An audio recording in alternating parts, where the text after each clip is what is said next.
And some of the feedback, by the way, was horrendous. I mean, some of the things people said about not just the product, but even me personally, like they'll go on my LinkedIn and be like, what's this guy achieved in the last 10 years? He's not done anything. Hello, welcome to the Founded and Grounded podcast with me, Laura Rawlings, and Ollie Collard, business startup coach. Hey, Ollie, how are you? I'm very well, Laura. How are you doing?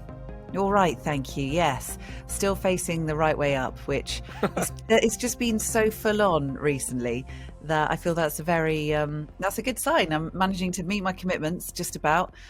And sometimes when you're in business and you're juggling lots of different things, just to be able to do all of that is, I mean, it's a basic, but it feels like that's such a big achievement. It does. And I think, bank holidays don't really exist sometimes in being a business owner, do they? So you kind of lose a lot of time over Easter and it puts you on the back foot slightly. But I feel like I'm just get my head back above water now, which is good.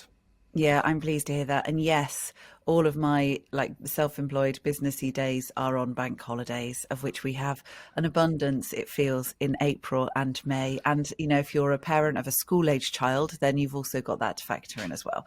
But, we keep juggling. Who have we got today, Ollie? We've got a really lovely founder, haven't we? We got a really interesting entrepreneur, Laura. His name is Varun, and he is co-founder of a business called Magic AI, which is transforming the world of personal training. And when you told me about this, I really was like, what? Yeah. What? Sorry, you've got a mirror in your room? Yes, it's going to be an interesting one because you have one of these and you've been trying it out. Been testing it out with some good results. A bit too early to say, but I think what I love about it is it just gives you an opportunity to go and do a personal training session in your front room for 20 minutes. Whereas if you have to get to the gym, get all your kit ready, it just puts up lots of barriers where literally you just go into your front room, do a session, and then you're done within half an hour, which is incredible. And importantly, and as you're going to hear right now, but you also get help along the way doing that in terms of technique and gathering data. So without further ado, let's jump into your conversation with Varun. And he talks more about what magic actually is and why he decided to create it in the first place. Good afternoon, Varun. Thank you so much for coming on the Founded and Grounded show. How are you doing this afternoon? Yeah, all good. Yeah, get to meet you, Ollie, finally, and see you in person, I guess, or over video. Indeed, we exchanged a few messages on LinkedIn, and I was kind of following your journey with your startup, and just really kind of intrigued to find out more about what motivated you to start it in the first place, and really understand your journey. So, thank you for taking time out to come on the show. Yeah, absolutely. Thanks for inviting me. Good stuff. So could you tell our listeners a bit more about your AI startup called Magic and fundamentally what problem you're solving? Yeah, so it all started off when I was in my early 20s and had picked up some very, very bad habits from university, eating too many kebabs, drinking too much whiskey, didn't have a clue how to or what even exercise was. I'd never really stepped into a gym.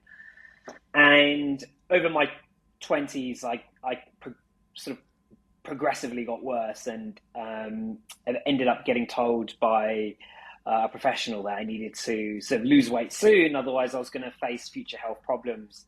And I also had, hereditary issues in my family, so I could sort of see the direction where things were going. So I woke up one morning and was like, okay, it's time to make a big change in my lifestyle and what I'm doing. I was also, at the same time, an early employee. I was employee number one at Hubble, well-known startup here in London.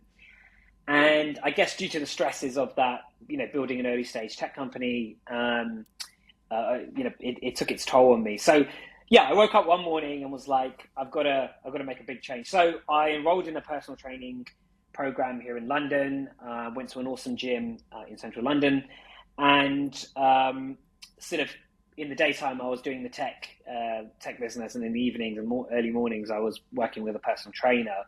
And over the course of, I think, about 16 weeks, I ended up losing, I think it was about 25 kilos. It was like 20% of my body fat. I was like a new man. I had to get a new wardrobe. And completely. And I did like a photo shoot, and it was just the most surreal, crazy experience because I was never that sort of person that had ever been into a gym. I didn't understand how to pick up weights. I didn't understand what I was doing. But when I went through that process, which was extremely transformational, there was a number of inefficiencies I noticed. One is that personal training is an extremely old-fashioned process. You have a sort of human who you have to meet at a certain time, certain date, in a certain place, who stands there with a clipboard and pen, just manually counting your reps, giving you verbal feedback into your form and correcting you.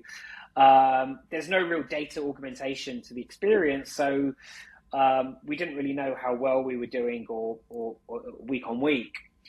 And because I was working in a tech company at the time, my instinct was like, well, there has to be a more tech-first approach to replacing this, and also doing it at scale, on demand, at home. Certainly, hopefully, doesn't cost 40, 50 pounds an hour, which it does in London. I mean, in London, it sometimes goes up to 100 pounds an hour, depending on where you go. So we were trying to figure out, there must be a way how to automate this entire process using a combination of AI and technology. And that was really the seed of the idea behind Magic, and what started making us think, well, is there like a software, hardware solution that can recreate the same experience of hyper-personalized, one-to-one personal training at home? And so Magic was born from that sort of frustration and that problem that I personally experienced and went through. And now we're trying to create that same experience for people at home at scale. Amazing. And I know you recently shipped the product in January 2023. What's been the reaction like so far from some of your customers? Yeah, so it was a very nerve-wracking experience because we had spent sort of well over a year and a half probably, doing essentially R&D, because what we're building is incredibly complex. I didn't actually mention how the product works, but essentially it's like a wall mirror that sits up in your home. When it's off, it just looks like a beautiful piece of furniture. You turn it on, and suddenly you get a hologram of a personal trainer that appears in the mirror.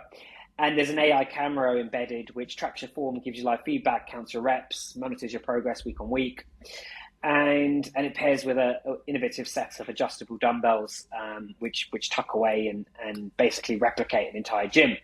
So the big challenge was, shipping this really complex, heavy duty, essentially piece of furniture to people's homes all over the country. So we spent like 12 months to 18 months doing research and development, building up the supply chain, warehousing, logistics. And it came to Boxing Day. We turned on our marketing, we started shipping.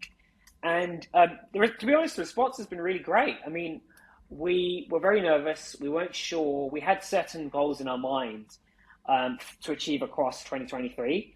And I think in January, we were roughly hit around 50% of what our target was for essentially the whole year. Wow. So it went well. And at the moment, it sort of feels like we're, if you imagine like a plane, like a rickety plane just getting off the ground. And it's sort of not quite, it's moving upwards, but it's not quite stable, and it's sort of jittering left and right.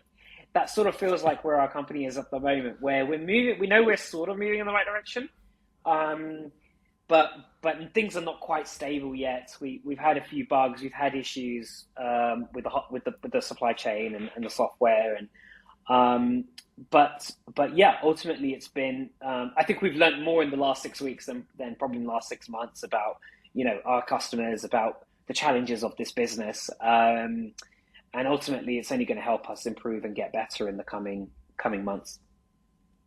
I love that, Varun. I love that analogy there.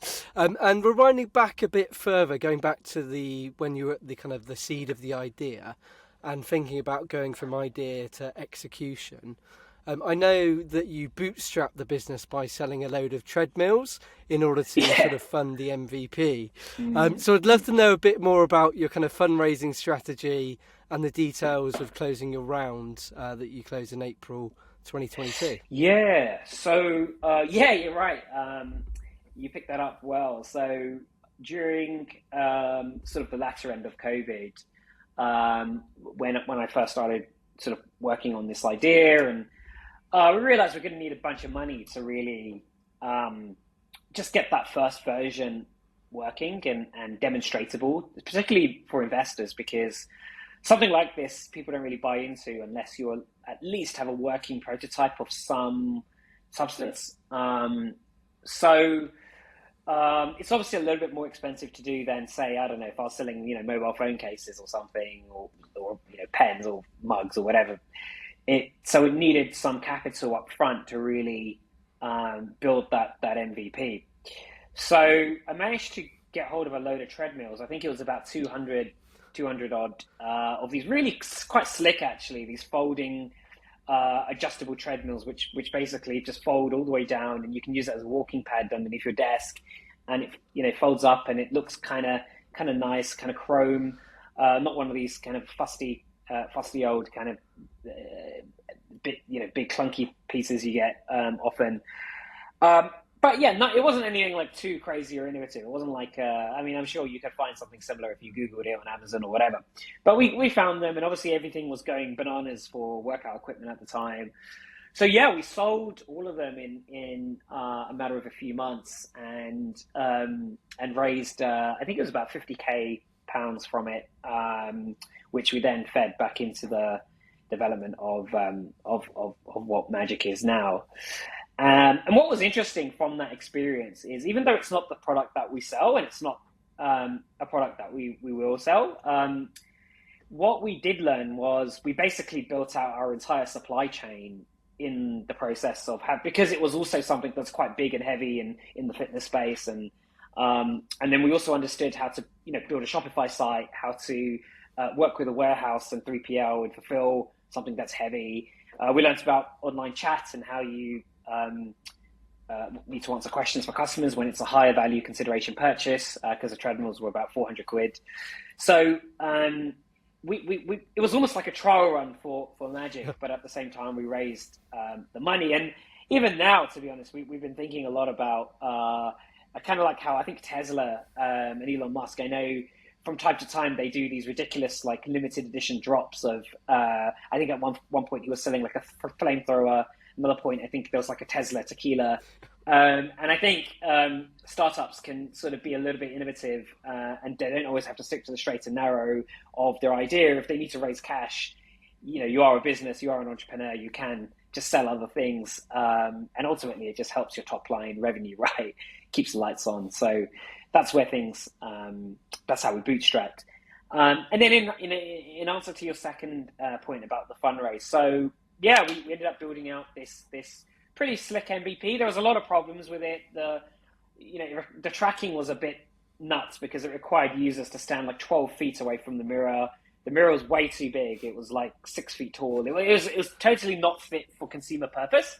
But it was enough for us to get people excited and interested when they first saw it. And also because it was COVID, we had to do most of our investor demos over Zoom, just like this call, basically. It was because we had something that was working, I could easily like give them a demo over the call, which was a huge boost. And in the end, we closed. So we've not announced it yet, but we will be, I think, in the next month, or at least when this podcast comes out, the news will already be out. But yeah, we raised a really healthy amount from. It was 2 venture capital funds from London that lived around. And then we had about 20 odd angels who came from some incredible consumer tech and wellness companies that you've probably heard of. So we got a really good base there. And then the initial check actually came from Virgin Startup as well, who supported us, who I know you're an advisor for. So yeah, there was a number of really helpful people that came into the fray. And now we're just, I guess, post-revenue and just working towards perhaps that next round of funding that might come next year. I love that. And there's a lot of power in that, isn't there, Varun, in terms of seeing is believing. Like if people see it in action, then they're going to want it, aren't they? So I think that's really important that you got that MVP prototype in place, even if it wasn't the fully singing and dancing version as well. But you had it there to demonstrate it. Good stuff. And rewinding the clock back, Varun, I wanted to kind of tap into some of your other experiences in the world of startups? And you mentioned it before about being the first employee at a VC-backed tech startup. I also know you're a co-founder, along with your wife, of a social enterprise called unhoused.org. So can you tell us a bit more about these experiences and also how this has influenced Magic? Yeah, great question. So my initial sort of experience in the startup world was back in, I think it was 2014, when I ended up crossing paths with the co-founders of Hubble, who were like an entrepreneur first company, doing like an online marketplace for finding office space. And at the time, it was just two of them. And I said, look, I want to get it. I met them and I said, look, I want to get into startups. I have absolutely no experience because in London in 2014, no one did. But, I'm super enthusiastic. I'm ready to go. I just graduated last year.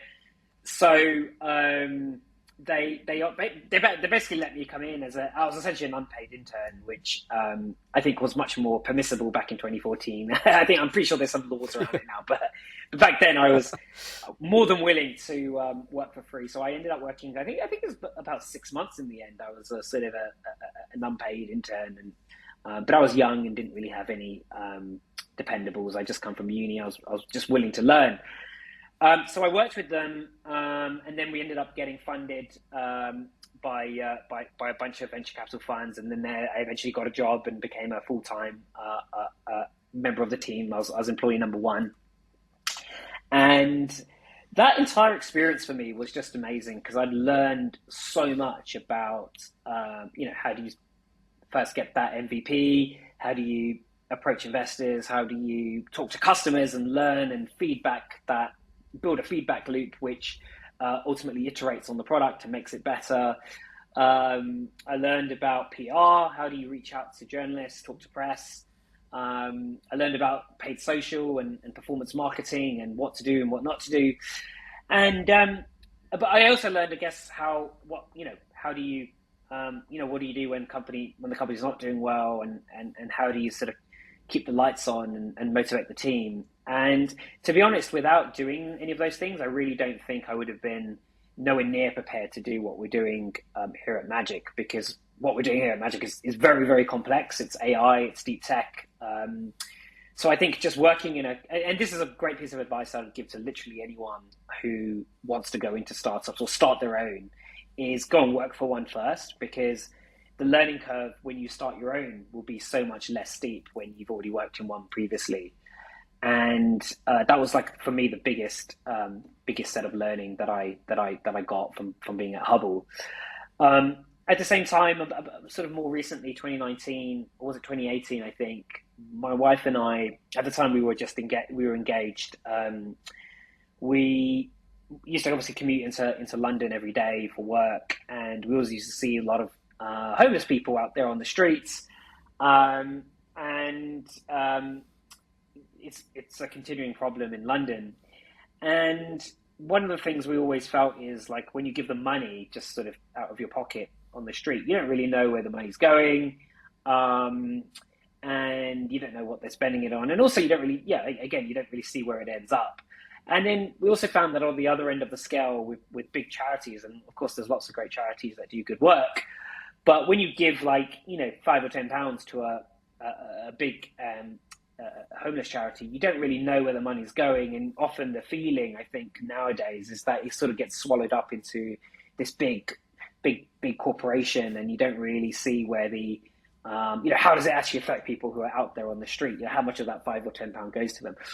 So using my personal experience in tech, and my wife was working in an accountancy, or working in finance at the time, but she was doing lots of work for them in diversity and inclusion. We sort of put our heads together and thought, well, why don't we set up just a very simple online shop, no different from ASOS or Amazon, where people can go on there, they can buy products for themselves. So, warm jumpers. In fact, this is one of the jumpers we sell.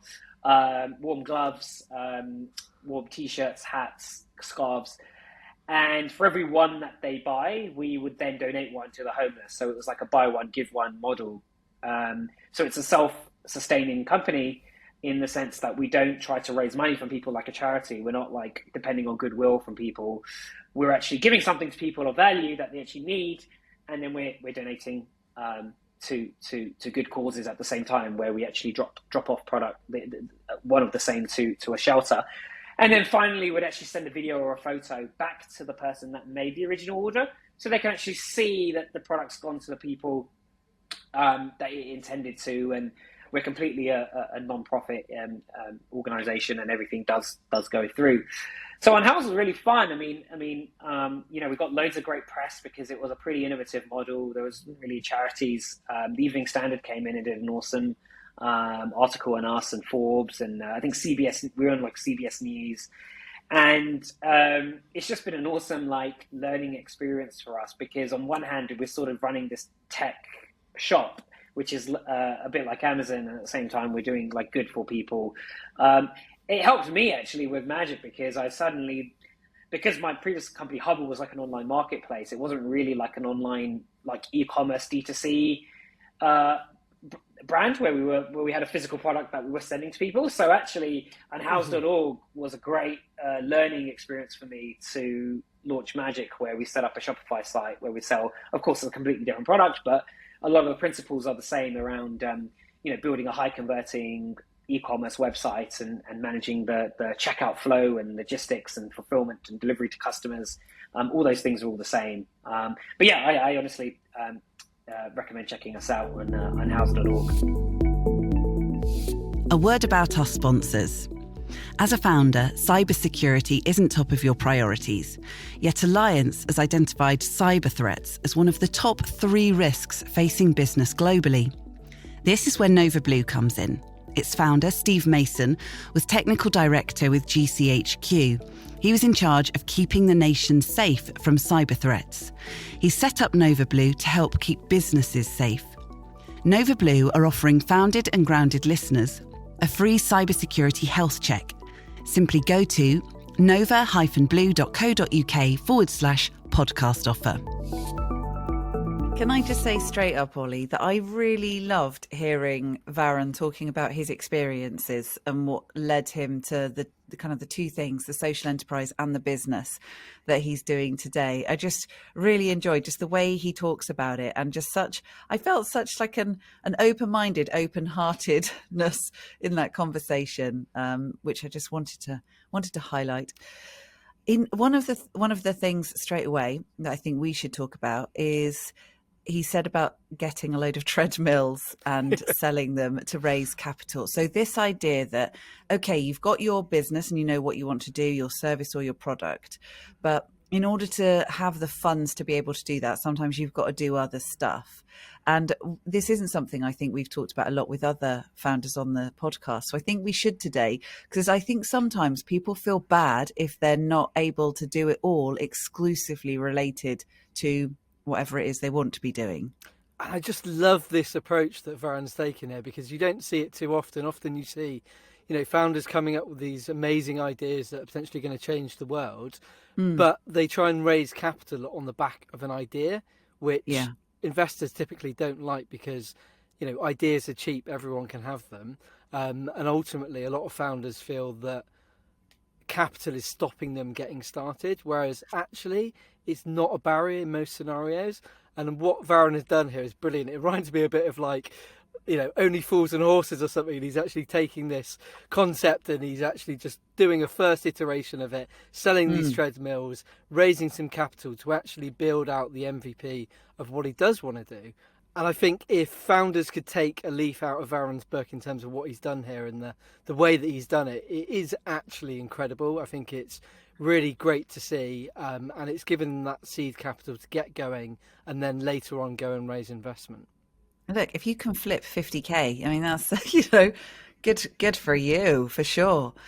And I often find that I end up doing other things, but they do broadly fit under the umbrella. And in the same way as he said, well, look, it's kind of part of the sphere that we're in, fitness and health. So it did fit in, and that's what I feel like. But sometimes it does feel a bit like, gosh, I'm having to do this slight distraction to do this. But actually, let yourself off the hook for sure. Another observation, And I don't want to sound really old here when I say this, but I think I probably will. Just how people spot opportunities for business. So when I was hearing him talking about the personal fitness trainer and how it felt, I don't know if he said a bit old fashioned. I think he did, didn't he? He says a bit old fashioned. They're standing there with a clipboard and, counting your reps and all of this. And I was like, yes. And I love that. It's bespoke and, this is tailored for me and I've got this person's time. And he's like, then thinking, but hang on, how do you scale this? How do you make it reach and help more and more people? What technology is out there that can help us to do this as well? And then obviously going into AI, and I'm thinking, oh wow, yeah, this is the generation that's going to take us there. I feel not exactly, I don't feel old, but it's just a different generational thing, and how we could come at the same scenario and spot something different and spot a different opportunity. And that's cool.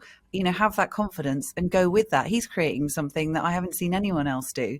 So I thought it's always worth thinking about where people get their business ideas from and, how they make it their own. Yeah, and I love Varun's approach. It's very bold in terms of what he's trying to do. Like, I haven't seen anything like this, and I thought, wow, he's taken this vision and made it a reality, which is incredible. Yes. And I think, like you say, in terms of like utilizing tech, there's a lot of industries that are lagging behind a bit, and he's seen obviously how this industry could be made better by using tech. On the Mirror, it has an AI camera, so literally when you're doing your workout, it will track your body movements to make sure you're doing it correctly, and it won't count a rep until you've done it correctly. And I think that's incredible, because often, I don't know, this might be a problem that other people have as well, is sometimes you don't feel like you're doing it correctly, but actually if it's tracking you and making sure that you are doing it correctly, you know that your technique is improving, and then you can increase the weight based on when you've actually mastered the technique, which is obviously critical to actually gaining muscle and definition and progress in terms of personal development. Slight diversion, but does it talk to you? How does it, so it speaks back to you? It says, stick your bum out more, or don't be so lazy with those squats, right? So the instructions, if you're not doing it correctly, will display on the mirror, like, put your feet wider apart, for example. So yeah, it gives you like live form based on how you're doing the repetition. Oh my gosh. Right.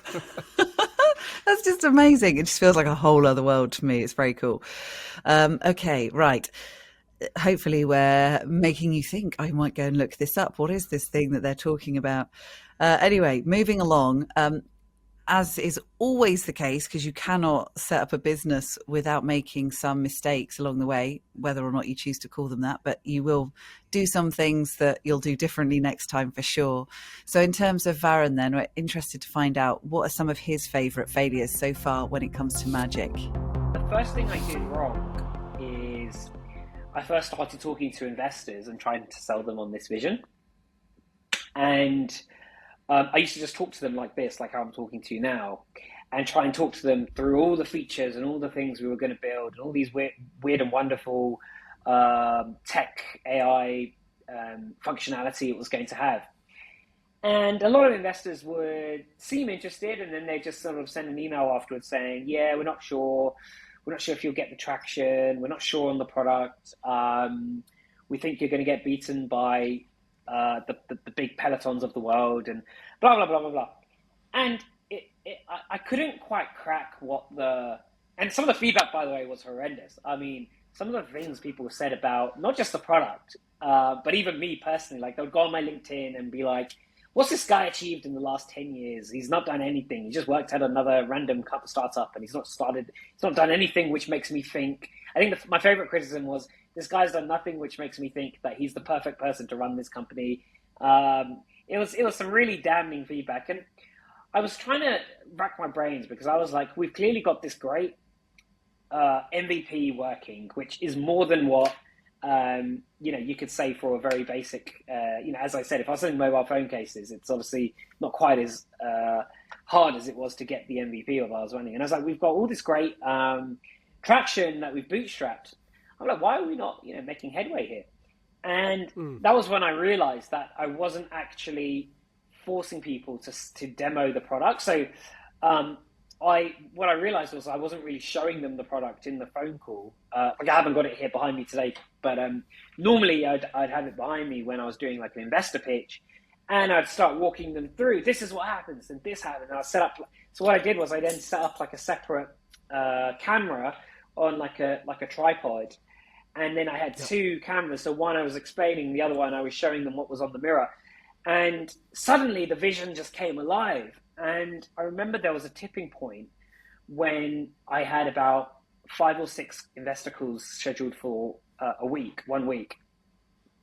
And every single one of those, after having, I think, about 3 months of no's, every single one said yes. And I remember there was just a shift when it was when we changed the format of the pitch, and we sort of started forcing people to actually see what was going on, and not just talking about it, but showing them. And I think that's just so important, to just show people what you're capable of rather than just telling them, because it's very difficult to refute when you've done that. And and to answer your question, it's interesting because when I got these rejections initially, I took them so personally. I was so upset. I remember I showed them to my mum and dad, and they were, especially the one about what has this guy done in the last 10 years other than work for some random company called Hubble. And, it's like, and it was just so, I took it so personally. But looking in hindsight, if I hadn't have gotten those rejections, and I wouldn't have been able to have got to that point where we did do those successful demos.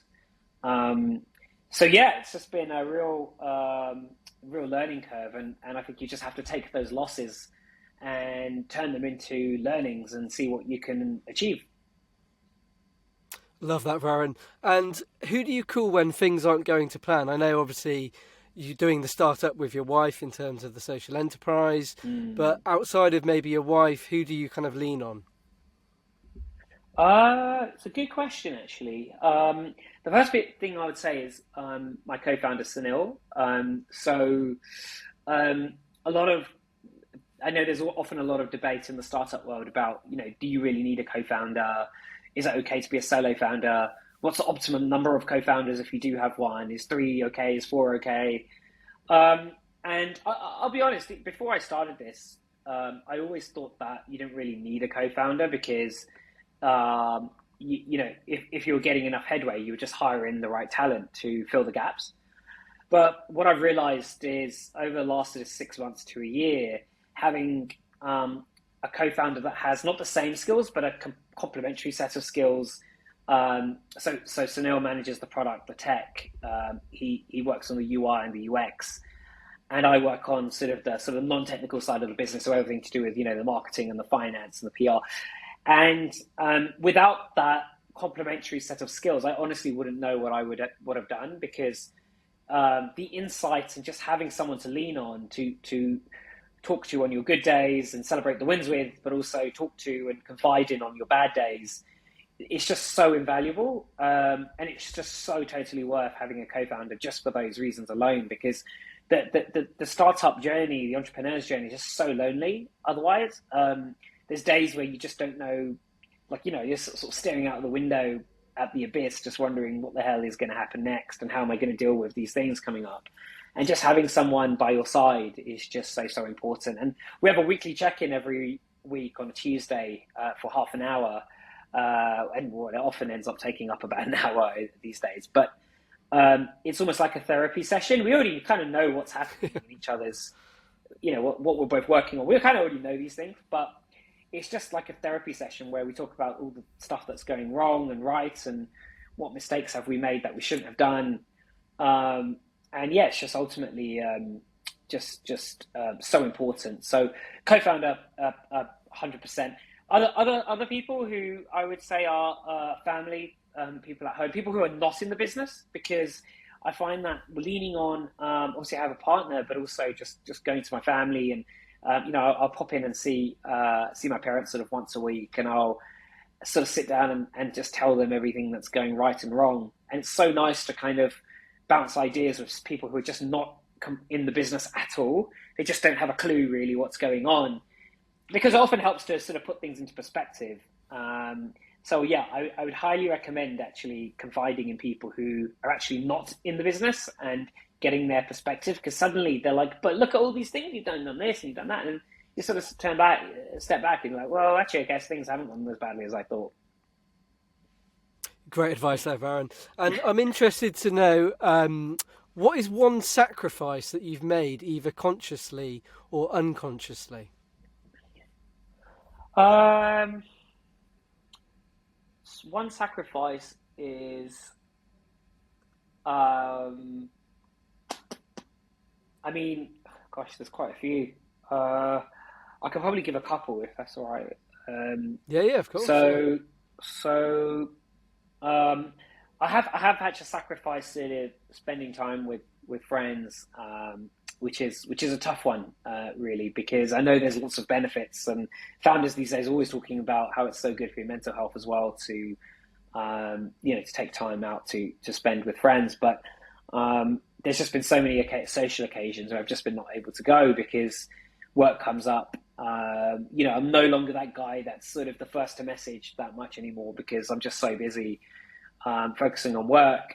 It's at the back of my mind that it could end up being something that I regret, and it's something I'm working on to try and balance. But I guess in that one year period where you're in that, as I said, that when you're getting that jittery plane off the ground and it's trying to get stable, I think there will be moments where you kind of have to prioritize that. And if they're your friends, they'll always be there in 6 months, right? Exactly. So it's something I'm trying to come to terms with is that I'm just not able to sort of be there and be present in other people's lives in the same way how I used to be, and it's something I regret, but I know that it's something which almost like a rite of passage for a lot of startup CEOs and founders. And I'm sure if you spoke to all the big famous CEOs of their industries, the Bill Gates and Jeff Bezos of the world, they'll probably say that they went through a similar process as well. So yeah, something I'm coming to terms with. Shall we start by talking about criticism and getting criticism? So talking about, trying to sell the idea and pitch it and constantly telling people about it. But actually, let's just go straight to the how he deals with criticism and how you deal with it. And, what you do when you get it, because you are gonna get it. People can give feedback and reviews all the time now, can't they? Importantly, you learn from it and you see if there's any truth in it, I suppose. And you see who's making that criticism and whether it's worthy of you doing something about it. What else would you say about handling criticism?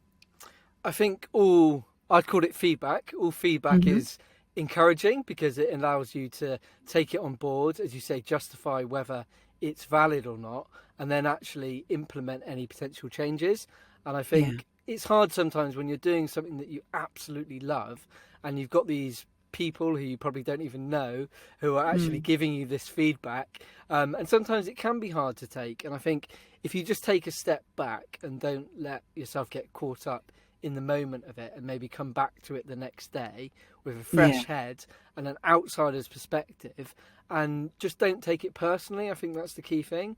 Like obviously if someone's taken time to give feedback, ultimately they kind of care in a certain sense. So I think actually giving them the time of day to acknowledge it, obviously if you are making any changes based on what they've given to you, actually go back and say, well, thank you for making me think about this point that you've raised. I actually do think it's really valid. Here's what we're going to do about it. So actually it could turn a potential prospect who is potentially interested in buying your product or service into a champion, because it makes like you feel very valued, and then you're building really good relationships with your customers. So I think it's sometimes hard to do. I think all businesses should have a mechanism for gaining feedback from their customers, not just on social media, but make it easy for people to get in contact with suggestions. I think it's so good and a sign of a resilient person that he didn't get the sort of feedback. Some of it was quite personal, certainly what he said about on LinkedIn, who is this person, kind of thinking they're going to be able to do this. They'll never take on the big boys. Everyone else is going to get there first and all of that. I mean, wow, it would have been it would have been understandable if at that point he was just like, okay, that gives your confidence a massive knock when it's something like that. So It does, and I think some of it was pretty brutal, to be honest. And I yeah, think yeah, not deserved, as we said before. Like, Varun is a very personal, genuine person, and I think mm-hmm. that when people are coming out of the blue and saying things like that, it's you got to try and understand why are they saying this. Maybe it's some Yeah, form of jealousy, or they don't want to see people succeed. But I think in entrepreneurship, there is genuinely a good atmosphere amongst founders because that everyone knows how hard it is to run a business. So yes, I that's would true. say 9 times out of 10, most people are trying to build people up and encourage them to do well rather than trying to knock them down, which I don't think is a good use of anyone's time. And people don't know how it makes you feel, and I think it's definitely not fair. Yeah, but it would be okay if it did make you feel a bit bruised, and then it's what you do next, isn't it? Turning those losses into learnings, I think is what Varun said.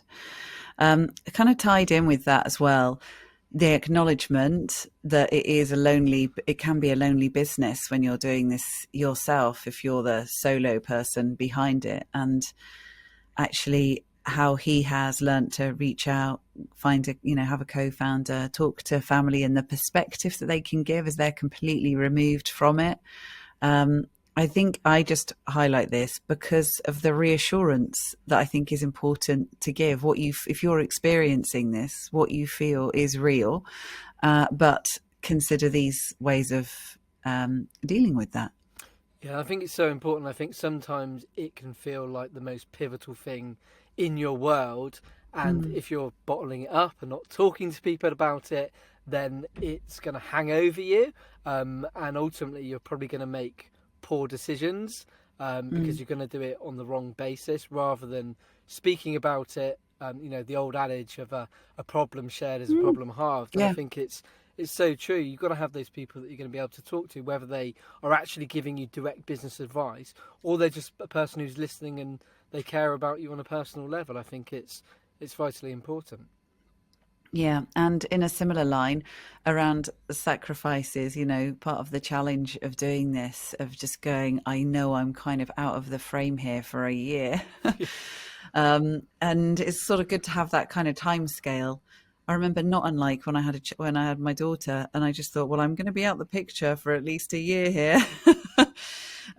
So having a time frame kind of helped me in sort of chunking it in that way, seeing it like that project. And really just hoping and trusting that you've got good friends who are good friends and are still going to be there. But there are without doubt sacrifices. And the ones you pick, I guess, they're personal, aren't they? What you do and don't do is up to you, what you choose to prioritise. They are, and it's all really comes down to prioritising, as you say, Laura. I think it's you can't achieve everything, so it's literally writing down what you care about, what you want to achieve, and then Yeah, actually making some really difficult decisions and being yeah, honest about that, because people often think that they can do more than they can do in a short time frame. In the long yes. run, you can achieve more, but in the short run, you definitely can't. So it's about having those hard conversations with yourself. And deciding which things you are going to achieve, because there is going to be a trade-off. Yeah, I appreciate his honesty in this. And actually, just a little throw forwards to our next guest when we hear from Johnny Palmer, who's going to be with us on a future podcast in a couple of weeks. He talks about this in a really interesting and quite refreshing way, actually, with some good advice. So I do make sure you listen to the next episode. Okay, skipping along. So in terms of success, we all like imagining what things might be like in the next 5 years or so in the sort of shortish medium term. But in terms of Varun, what does he think success is going to look like? What's he planning for? I mean, we have various goals that we want to hit for Magic. So we have various revenue goals, various number of orders, number of customers. I think the next 5 years for us will look like beyond the UK, probably into Europe, maybe into Asia as a expanding customer base. We're potentially going to launch into different, like a few other products which complement the mirror, which is quite exciting. Obviously, very early stage at the moment and all kind of under wraps. But I think expanding our product line and then also expanding our customer base is really the main priority. One area of the business I'm really excited about is so we've just onboarded some initial athletes who are sort of masters of their craft. So we have like Desiree Henry, she's a record-breaking Team GB Olympian sprinter. We have Asher Phillip, who's also Team GB Olympian. We've got Celia Kwanzaa, who's plays for England Rugby. Sir Alistair Cook, who is an England cricketing legend. Catchy Jones of Strictly Come Dancing. So, and what we want to do with our content is start expanding into more sort of masterclasses from some of the world's best athletes, sports stars in their craft. And using our AI, we can overlay their craft with essential artificially intelligent tracking. So it feels like you're getting personally trained by the world's best in your living room, one-on-one. And there isn't really a blueprint for what we're doing. There isn't really like a company or a startup out there that's doing exactly that. We've seen different companies all over the world who do different pieces of it. But to bring all these things together is incredibly complex, but also very exciting if we can really execute and nail it over the next sort of few years. So yeah, stay tuned. We're already in conversations with some superstar athletes, one of which we're about to close on.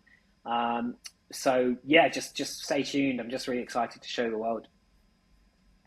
Amazing, Varun. And a bit more of a general question, but what do you see that the trends are going to be in AI in the next 5 years as well? Obviously, there's a lot more people using things like ChatGPT and Bing and Edge are bringing out a version. But so more generally, how do you see AI influencing our lives, and what are the trends?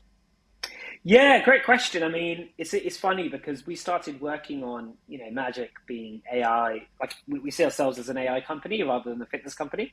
And it's funny because we were working on this, before ChatGPT became all the rage last month. And yes, as you said, Microsoft are integrating it into Bing, and Google are coming out with Bard, which is their competitor.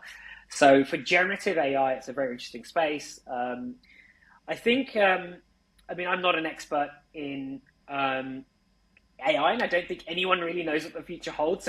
So people these talking heads who come on the news and start saying, oh, it's going to do this and going to do that, no one really knows. What I think is going to happen, though, is there's definitely going to be some shift in skills where people who previously did a certain job may no longer do that exact same job. Now, I don't know if they're going to really be replaced with AI or generative AI at this stage.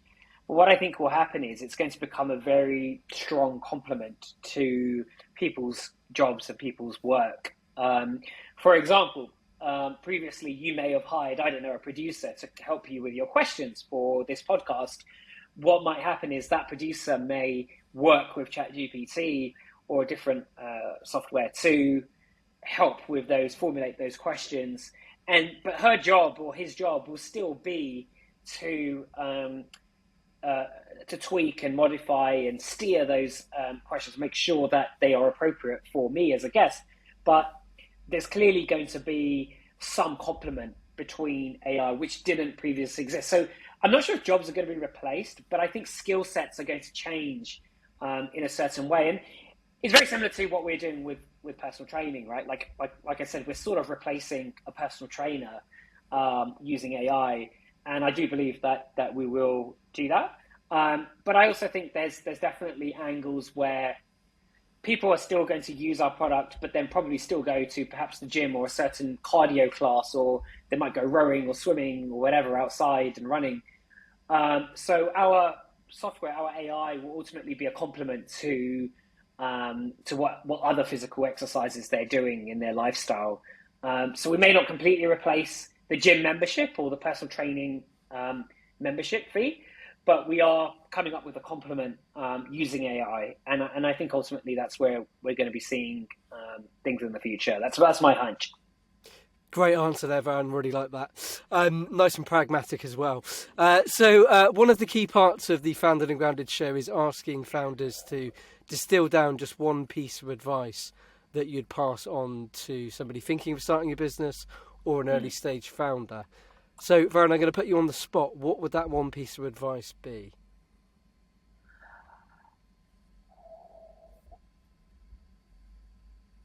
Okay. So aside from, my initial piece of advice was go and work for a company first, so the learning curve is less steep.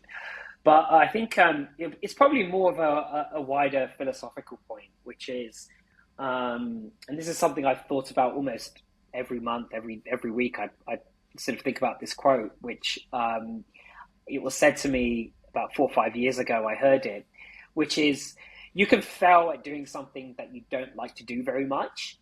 So you can fail at doing something that you don't like to do very much. So you might as well take a chance on doing what you love. And every time I have a tricky day, there's a big challenge that comes up, the first thing I think about is, well, I could have just stayed in my previous startup, nice and comfortable, no headache, clock off at 5, 6 o'clock, get a great weekend in and don't have to look at Slack till Monday, don't have to look at Gmail. But, it's not really what I wanted to spend my life doing. I could have failed at doing that as well. So it's not only is it something that I didn't really want to spend the rest of my life doing, I could have also failed at doing it as well. So if that is the case, you might as well take a chance on doing something that you actually love, because that way, you're stacking the odds in your favor of not only success, but also of enjoying what you're doing too. And that's something I think about every week, which is, the grass is always green on the other side, but, this is essentially what I love. I'm making an impact to people's lives at the same time, hopefully building a very, very valuable business and creating jobs for an awesome team. So that's what I would say is take a chance on doing what you love whenever you're looking for that one business idea or that one startup that you want to build for the future. Love that, Varun. And where can people find out a bit more about you, about Magic online? So you can check us out at magic.fit. So quite an easy domain, www.magic.fit. Our Instagram handle is exactly the same. It's actually at magic and then the letters dot.fit, magic.fit. And my name's Varun Bhanot. You can find me on LinkedIn, Instagram, Facebook, Twitter, everywhere else. Slack. So yeah. And Slack, cool, awesome. Yeah, and on the weekends on Slack now too. So you'll find me there, not just on the weekdays. Yeah. Good stuff, Varun. And I know you had a question for our listeners, Varun. Yeah, I know that a lot of startup founders and CEOs listen to this podcast. I was very esteemed to be one of the list after seeing the previous guests who've come on it. So my question really is, what is that one thing that you as a experienced startup founder would recommend, or what was that one thing that you did in your daily routine that changed when you became a startup founder, that had the biggest impact, had the biggest ROI on your daily routine, that had the biggest impact on your life, essentially? Like, what was that one or two thing that you did that made that huge impact, that outsized impact on your day and routine? That's the thing I'm in pursuit of at the moment, and any advice would be great. Amazing, Varun. Well, we'll get some answers to you on that one as well. And lastly, I know you kindly offered our listeners a discount on Magic if people want to try it out for themselves. So how do people kindly take you up on that offer, Varun? Yeah, so what's great is Ollie is actually one of our customers, which is fantastic. And, we're super happy to have Ollie as part of the Magic family. And we've prepared a very special discount code, which will be in the caption in the podcast description here, and that's exclusively for Founded and Grounded listeners to take advantage of. So make sure you capitalize on that, and it's our pleasure and our gift to you guys for having us. Amazing, Varun. And yeah, just speaking firsthand, I absolutely love the product, and I can see the long-term impact it's going to have on my health, which is going to be amazing. So really, really looking forward to getting a nice habit going there. That's Talking of great to daily hear. habits, as we were before. Fantastic. Great, Varun. Well, thank you so much for coming on the show. It's been an absolute pleasure.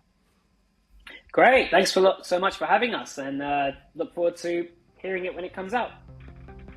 Amazing, Varun. Thank you. Well, the first thing I want to pick him up on, what's all this getting an AI producer? Let's just delete that part of the conversation now, shall we? I don't want you getting any ideas. No, Laura, I think you're definitely safe with Founded and Grounded, don't worry.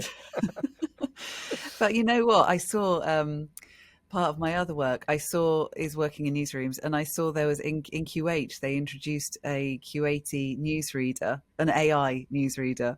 It's just like, oh my goodness, it's going to be coming. How exciting. But the way he talks about it, though, is around, certainly in terms of AI in general, around a changing skill set and the other things, and actually being more excited about what our time then gets freed up to do and how it will change. And actually, I felt optimistic listening to him. Yeah, and I think if you're utilising AI in any form of your business or your job, I think it can give you some more time to actually concentrate on the more value added stuff, the creative part, because that's what AI ultimately can't do. So it's about how you utilize it to do some sort of maybe lower level stuff in terms of coming up with ideas or enabling you to get over writer's block, and freeing up a bit of your time, as I say, to actually focus on the things that matter. And I think that's what AI is going to make a big difference in terms of, so whether you're utilizing something like Chat GPT to enable you to do a better job, I think that's the focus really. So ultimately, as a business owner, I do think it's going to enable you to become more creative, and just slightly change the way that you do things. So as you are, Laura, I do see it as an optimistic future. I don't think the robots are going to be replacing everything just yet. Phew, thank goodness. It's an interesting conversation. I'd definitely be happy to hear more from him on that. In terms of advice, let's gather this up and kind of savor it, because I think this is so true. He said you could fail at something you don't like doing very much, but you could take a chance on doing something that you love. And I think we all need to hear that from time to time, don't we? And I think it's, if you're running your own business, like, it is hard work, as you know. And I think it's, if you're not doing something that you're passionate about and that you love, then ultimately it's just going to become a chore. It really is. And I think, like you say, if you're doing a business where you don't really care about the industry or the product, then quite quickly you're going to fall out of love with it. Unless you're getting somebody else to run that business for you, it's probably going to fail. So as Varun says, like, it's so important to do something that you care about, that gets you out of bed in the morning, because when those times are tough, that's what's going to make the difference. He also poses a very interesting question, and I am going to be intrigued to see how our listeners answer this. I wonder how you might, Ollie, although it might be putting the spotlight on you slightly.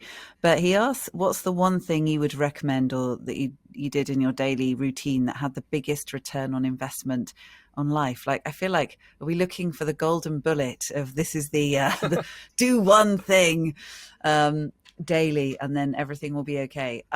That's interesting. But what I think is it's probably also quite personal. And this is not me avoiding his question. Yeah. Everyone is different. It's like some people want a 1 hour morning routine to themselves where they can journal. Well, you can stuff that.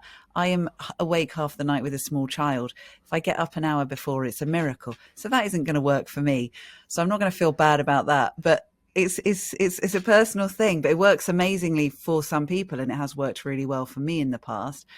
But I'm trying to think of what works really well for everyone. Do you know what I might put in the mix here? Go for it. And I'm kind of torn between a few different things, but I know that I always feel better if I do, I suppose, a mini review of the day before I go to bed. And it starts with and I simply put the 3 things that I'm really grateful for or happy for and what made them happen.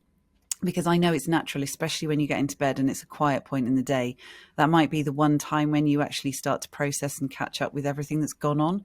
And it's easy, if you are feeling a bit overworked and anxious about stuff or just stressed, to focus on the things that aren't going very well. Your brain will do that. So I would say, if that's the case, write that thing down, but also try and finish the day with actually, do you know what? These things were really good. And I found a little diary that I did from the early days of having my daughter, because I found that wonderful, but also a very different experience. It's quite a challenge. I'd spent my entire life trying to work from about the age of 13. So then having a child and it kind of stopping and being so different. And I used to write down the 3 things that I was so pleased about and happy to see and that I enjoyed, but also one thing that I did for myself. And I found that diary recently. And my little one was like, "Oh, what's that, mummy?" And I was sharing it with her. And actually, that felt so nice. That was real and an honest account of what it was like at that time. But it made me feel good at the time because I was focusing on the positives. I was acknowledging what was required, and I could savor them afterwards. And all of that produces a lot of wonderful serotonin. So that's going to be mine. What a wonderful experience. That's amazing. It was really nice. Yeah. I love that. I think, as you say, Laura, like taking that time to do a reflection of the day, things that went really well, it just puts you in that positive frame of mind, which I think is so important, particularly being a founder and a business owner. In terms of what you said about your first point, though, I completely agree. Like, I hate seeing all this stuff on social media about, getting up at 4 a.m, doing a journal and doing all this stuff. And it's like, yeah, that might work for some people, but it doesn't mean that it's going to work for you. So I think people need to find out really what works for them. In terms of sharing something that works for me, I find a big one of just making sure the day before, just planning out my day. Because often nice. If you've got time on your hands, then things can slip, you can procrastinate. So I think if you're being quite measured with, right, I'm going to do this for half an hour, then this for half an hour, have a 15-minute break, and the important thing is then trying to stick to that. So I think, setting your intention, then sticking to it is the biggest game changer for me, personally speaking. Yeah, I'm with you, actually. That's also a thing that I like doing. Okay, so there is a very special discount code for listeners of Founded and Grounded. So if you like the sound of what you've heard of, if the vision of Ollie doing his exercises at home in front of this magic mirror, which is what it is, with your own kind of personal training workout at home, and who wouldn't like this, with feedback as well. So just get over the fact you're actually seeing yourself in a mirror. It's going to be the fastest way to learn and then get those reps right. Then you can take a look at our show notes, and the details for the special code will be in that. So thank you to Varun for that. And we'd love to hear how you get on if you decide to take him up on his offer. Now then, just before we finish for today, on this, picking up on the subject of social, as we always do, let's just head to our community lead Samantha, because we want to find out what has been said off the back of the last episode that we had with our other fabulous featured entrepreneur. So Sam, just remind us who was on the podcast and what it was they wanted to know. We spoke to Dan from Heights Secret Leaders and Kindling Media, who, after a long time of wanting to be able to chat with him on this podcast, we were thrilled to have him come and share his incredible story of his business journey and his biggest growth journey to date, of course, becoming a dad. Being a parent and a business owner is such a big undertaking, and so many of you are going through similar or are thinking about going through similar. So balancing that parenting and running your business was a fantastic topic to hear about, alongside Dan's journey along the way. So we talked a lot about the things that have changed since Dan became a dad. That journey of parenting that is so tiring but so rewarding alongside running a business. But of course, there is no guidebook, and this is something that Dan shared in his conversation with us all. It was absolutely brilliant to see all the feedback from you. There's so many of you really pleased to see Dan on the podcast, have been following him for a long time and really interested and inspired by his story. And of course, a lot of you going through really similar, who shared that you are also dads of young children while setting up businesses. Some of you set up your businesses in lockdown. And the feedback is fantastic. We had some of you sharing that the learning journey is immense, but as Dan has said, that there's no book on how to do it and that it affects everybody completely different. So finding a way to work through that journey is really important. We also had somebody who shared that they had their first kid 3 months ago. Congratulations, Alfie. And launched a business less than a year ago too. So 2 massive, big changes. And the feedback was that it is like having 2 startups, which completely, you're so right. It's such a big undertaking. Lots of you were really loving what Dan had to say and his business and are really proud customers of what Dan does.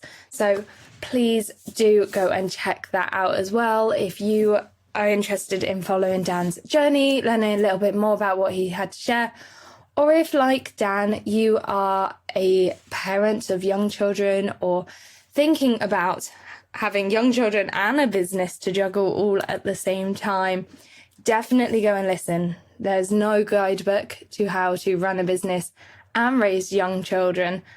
It's different for everyone, but the more experience, the more we can hear from each other, learn from each other's journey, the easier it gets and the more we feel like we're not quite so alone on that journey. If you have any thoughts on this topic, or after having listened to Dan's episode, have anything to share, please do come and find us on social media. We would love to hear your thoughts on this episode and on this topic. Thank you so much for listening today. Take care.